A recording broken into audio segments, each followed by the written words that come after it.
أحسب الناس أن يتركوا أن يقولوا آمنا وهم لا يفتنون আল্লাহ রাব্বুল আলামিন বলেন, মানুষ কি মনে করে তোমরা নিজেদেরকে ঈমানদার আর মুমিন দাবি করলে পরেই তোমাদেরকে ছেড়ে দেওয়া হবে? আল্লাহ রাব্বুল আলামিন বলেন, না, তোমরা ঈমান এনেছো এই কথা বললেই হবে না, আমি আল্লাহ রাব্বুল আলামিন তোমাদেরকে পরীক্ষা করব। আল্লাহ রাব্বুল আলামিন অন্যত্র আয়াতে বলেন, ওয়ালাকাদ ফাতান্নাল্লাযীনা মিন ক্বাবলিহিম ফালায়া'লামান্নাল্লাহুল্লাযীনা সাদাকু ওয়ালায়া'লামান্নাল কাযিবিন। আল্লাহ রাব্বুল আলামিন বলেন, আমি তাদের পূর্বে অর্থাৎ তোমাদের পূর্ববর্তী মানুষদেরকেও আমি আল্লাহ পরীক্ষা নিয়েছি। যারাই ঈমানের দাবি করেছে তাদেরকে আমি আল্লাহ রাব্বুল আলামিন পরীক্ষা নিয়েছি। আর এই পরীক্ষার মাধ্যমে আল্লাহ রাব্বুল আলামিন জানাতে চান কারা সত্যবাদী আর কারা মিথ্যাবাদী। অর্থাৎ যুগে যুগে যত মানুষ নবী রাসূলগণ যারা এসেছেন প্রত্যেককে আল্লাহ তাআলা এই ঈমানের পরীক্ষা নিয়েছেন। আর ঈমানের পরীক্ষায় যারা উত্তীর্ণ হতে পেরেছে তারাই হলো প্রকৃত আসল মুমিন, আসল মুত্তাকী। আল্লাহ রাব্বুল আলামিন বলেন, ওয়ালানাবলুওয়ান্নাকুম বিশাইইম মিনাল খাউফি ওয়াল জু'i ওয়া নাকসিম মিনাল আমওয়ালি ওয়াল আনফুসি ওয়াত তামারাত ওয়া বাশশিরিস সাবিরিন। আল্লাহ রাব্বুল আলামিন বলেন, নিশ্চয় আমি তোমাদেরকে পরীক্ষা করব এক নম্বরে ভয় দ্বারা, দুই নম্বরে তোমাদেরকে আমি পরীক্ষা করব ক্ষুধা দ্বারা অর্থাৎ খাদ্য খাবার দ্বারা, অনাহার দ্বারা তোমাদেরকে আমি পরীক্ষা করব। আর তিন নম্বরে আল্লাহ রাব্বুল আলামিন ধন সম্পদ দিয়ে তোমাদেরকে পরীক্ষা করবে। আর চার নম্বরে হলো তোমাদের প্রাণ দিয়ে অর্থাৎ জীবন দিয়ে আল্লাহ তাআলা তোমাদেরকে পরীক্ষা করবে। আর ওই সমস্ত মানুষদের জন্য সুসংবাদ যারা নাকি আল্লাহর প্রতি ধৈর্যশীল ছিল। অর্থাৎ আল্লাহ তাআলা চারটা জিনিস দ্বারা মানুষের ঈমানের পরীক্ষা করেন। এক নম্বরে হলো ভয় দ্বারা, খৌফ যেটাকে বলা হয়, খৌফ দ্বারা ভয় দ্বারা মানুষকে আল্লাহ তাআলা পরীক্ষা করেন ঈমানের। দুই নম্বরে হলো ক্ষুধা, অনাহার, দারিদ্র, এগুলো দিয়ে আল্লাহ তাআলা পরীক্ষা করেন মানুষের। তিন নম্বরে হলো ধন সম্পদ দিয়ে পরীক্ষা করেন। আর চার নম্বরে হলো মানুষের জীবন দিয়ে আল্লাহ তাআলা পরীক্ষা করেন যে কে আমার রাস্তায় জীবন দিতে পারে। এটা তখনই বোঝা যাবে যারা নাকি আল্লাহর রাস্তায় জীবন দিতে পারে। আল্লাহ তাআলা এই চারটা জিনিস দ্বারা মানুষের যারা ঈমানদার দাবি করবে নিজেদেরকে, এই চারটা জিনিস দ্বারা মানুষের ঈমানটাকে আল্লাহ তাআলা পরীক্ষা করেন। যেমন নবী আলাইহিস সালামদেরকেও আল্লাহ তাআলা ঈমানের পরীক্ষা করেছেন। ঈমানের পরীক্ষা বলতে আল্লাহ তাআলা নবুয়তের পরীক্ষা করেছেন, এদেরকেও পরীক্ষা দিতে হয়েছে।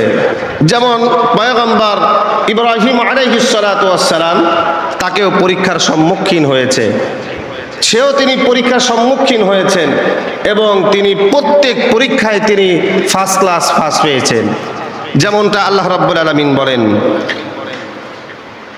আল্লাহ রাব্বুল আলামিন পবিত্র কুরআনুল কারীমের ভিতরে আল্লাহ রাব্বুল আলামিন তিনি ইরশাদ করেন, ওয়া ইযিবতালা ইব্রাহিমা রাব্বুহু বিকালিমাতিন ফাতাম্মাহুন।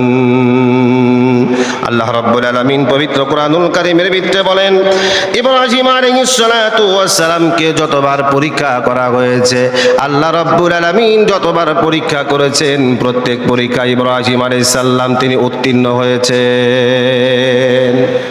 যতবার আল্লাহ তাআলার পক্ষ থেকে এই পয়গম্বর ইব্রাহিমকে পরীক্ষার সম্মুখীন আসলেন, কেউ নাই সেখানে ইব্রাহিম আলাইহিস সালাম যখন বললেন এটা আল্লাহর নির্দেশে আমি তোমাদেরকে এখানে রেখে যাচ্ছি, তখন আম্মা জান তিনি ডাক দিয়ে বললেন যে নিঃসন্দেহে আপনি বাড়িতে চলে যান, যে আল্লাহ আমাকে এখানে রেখে যাওয়ার আদেশ করেছে, নিঃসন্দেহে সে আল্লাহ এই মরু প্রান্তরে মানববিহীন জমিনে আমাদেরকে না খাওয়ায় মারবেন না।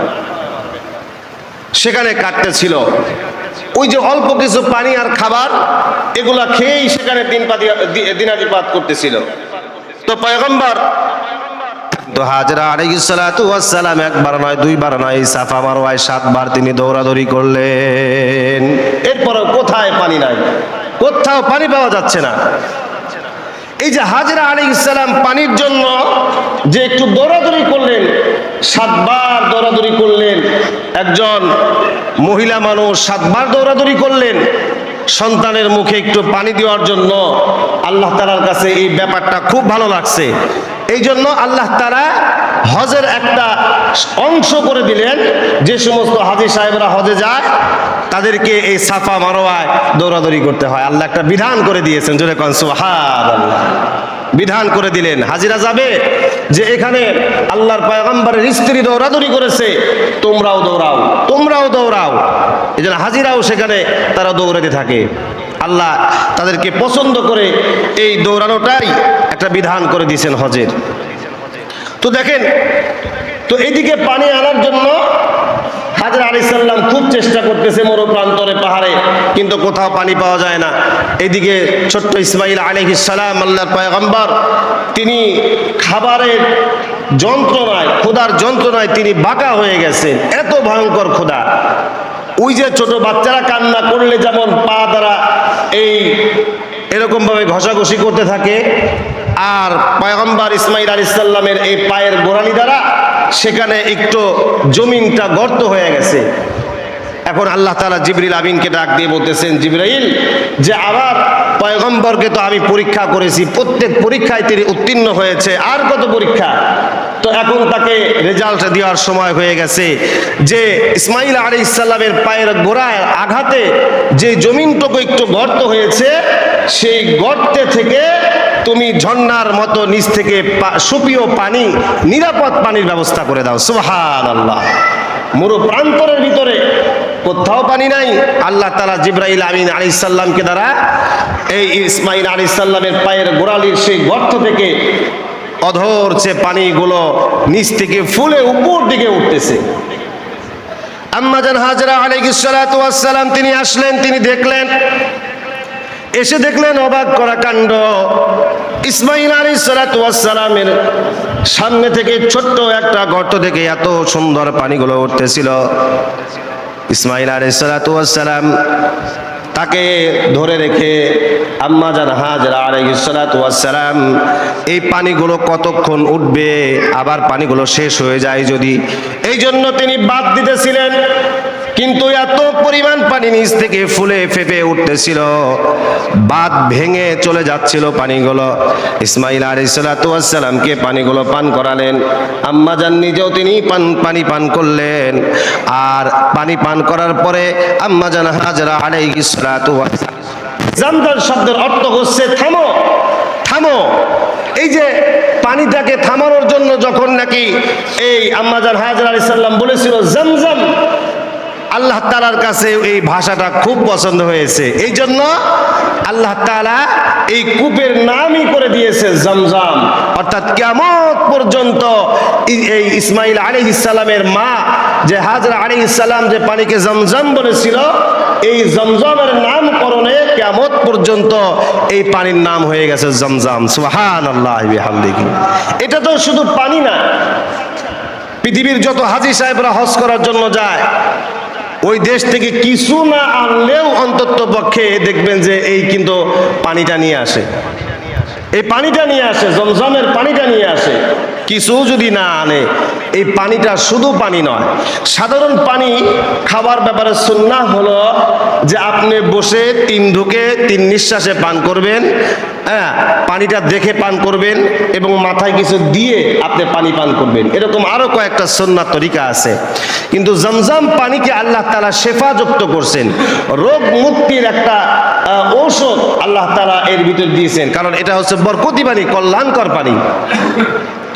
দেখেন নবী আলাইহিস সালাম দ্বারা তাকে যখন সিনাটাকে চাক করা হয়েছিল, হার্ট অপারেশন করা হয়েছিল, ওপেন হার্ট সার্জারি, তো ওই সময় কিন্তু হাউজে কাউসারের পানি দ্বারা কিন্তু তার বৃক্ষ বিতরণ করা হয় নাই, ধোয়া হয় নাই, কিন্তু এই জমজমের পানি দ্বারাই তার দেহকে ধোয়া হয়েছিল।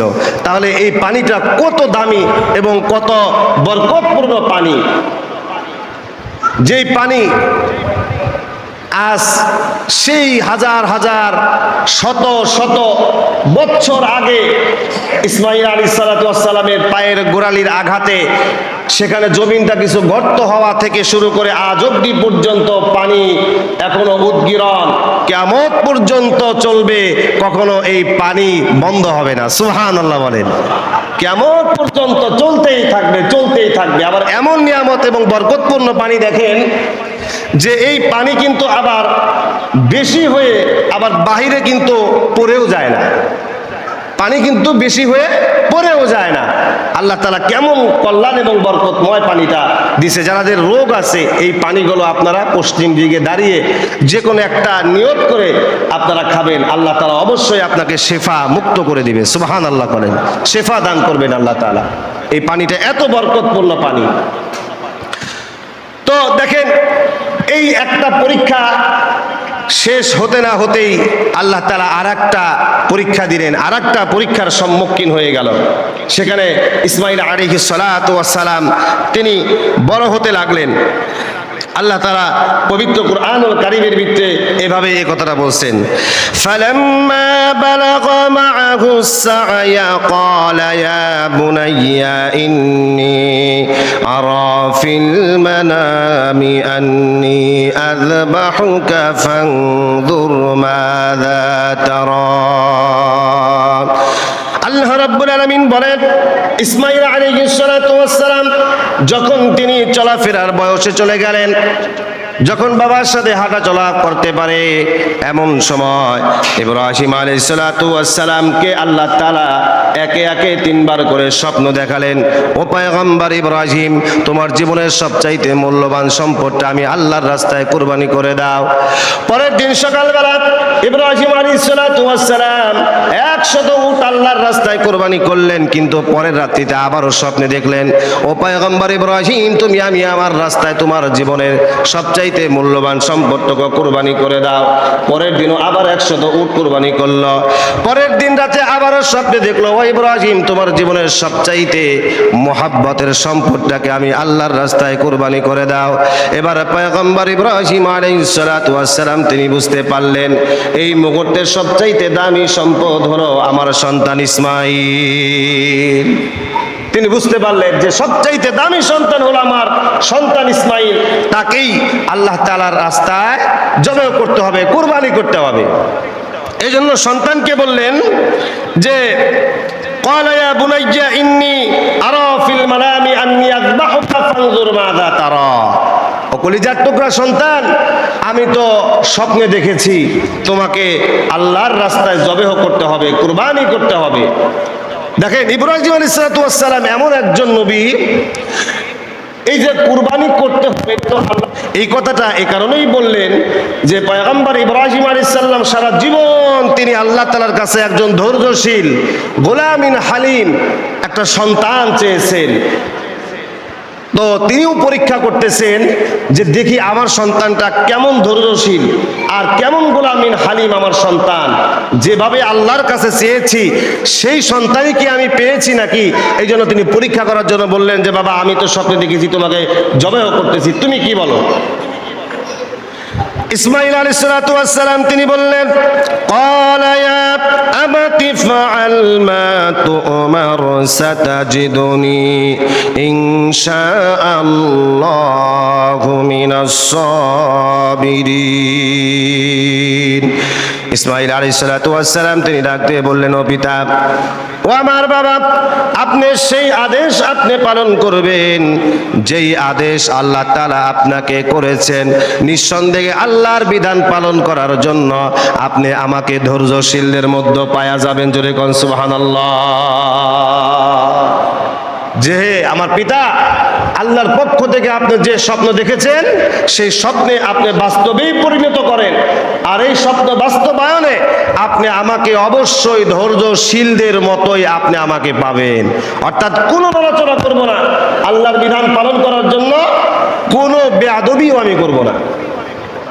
দেখেন তারা কিভাবে আল্লাহর দ্বীন পালছে।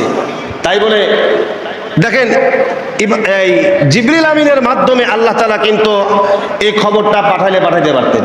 স্বপ্নের মাধ্যমে দেখানোর না দেখালেও হতো, কিন্তু মুফাসসিরিনে কেরাম তারা বলেছেন নবীদের কাছে যে স্বপ্নগুলো আসে বা নবীরা যে স্বপ্নগুলো দেখে এগুলো সব বাস্তব, এবং নবীদের স্বপ্ন দেখাটাও এটা হচ্ছে একটা ওহী। সুবহানাল্লাহ জোরে বলেন।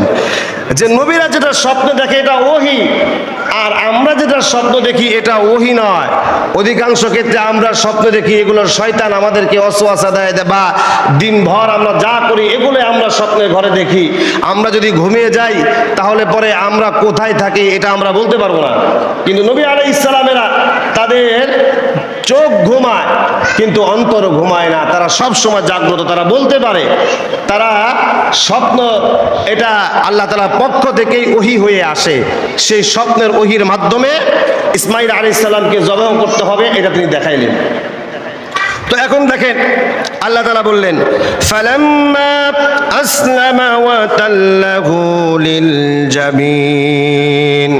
আল্লাহ পাক রব্বুল আলামিন বলেন তারা উভয়ই যখন কুরবানি করার জন্য আত্মসমর্পণ করলো, প্রস্তুত হয়ে গেল, ইব্রাহিম আলাইহিস সালাতু ওয়াস সালাম তাকে অর্থাৎ ইসমাঈল আলাইহিস সালাতু ওয়াস সালামকে যখন কাত করে শোয়াই দিলেন, তখন আল্লাহ রাব্বুল আলামিন তিনি বললেন, ওয়ানাদাইনাহু আইয়া ইব্রাহিম। তখন আমি ইব্রাহিমকে ডেকে বললাম, হে ইব্রাহিম। হাজেরার কাছে গিয়ে বলতেছেন যে তুমি কি জানো তোমার সন্তানকে কোথায় নিয়ে যাইতেছে? বলতেছেন যে না, তার বাবার সাথে তো ঘোরাফেরা করতে যাইতেছে। শয়তান ওয়াসওয়াসা দিলেন যে তোমার সন্তানকে তো ইব্রাহিম তোমার স্বামী জবেহ করার জন্য যাইতেছে। তিনি বললেন যে না, আমার সন্তানকে তার পিতা এত ভালোবাসেন, সে তো তাকে জবেহ করতে পারে না। এক পর্যায়ে শয়তান বলে ফেলেছে যে আল্লাহ তাআলার নির্দেশেই তোমার সন্তান ইসমাঈলকে জবেহ করবে। এখন আম্মাজান হাজরা আলাইহিস সালাম তিনি বললেন যে আল্লাহর জন্য আমার সন্তানকে কুরবানি করতে হবে, এটা যদি আমি পূর্বে জানতে পারতাম তাহলে পরে স্বতঃস্ফূর্তভাবে আল্লাহর বিধান পালন করার জন্য আমার সন্তানকে আমি আরেকটু বেশি সাজায় গুজাই দিতাম। সুবহানাল্লাহ বিহামদিহি। মাও আল্লাহর রাস্তায় সন্তানকে কুরবানি করতে হবে, এই বিধানের উপর একজন মা তিনিও অটল। এখানে শয়তান তাকে ধোঁকা দিতে পারে নাই। এরপরে ছোট্ট অবস্থা তো ইসমাঈল আলাইহিস সালাতু ওয়াস সালাম হাত ধরে টেনে নিয়ে যাচ্ছে মিনার দিকে, ওখানে তাকে জবেহ করা হবে।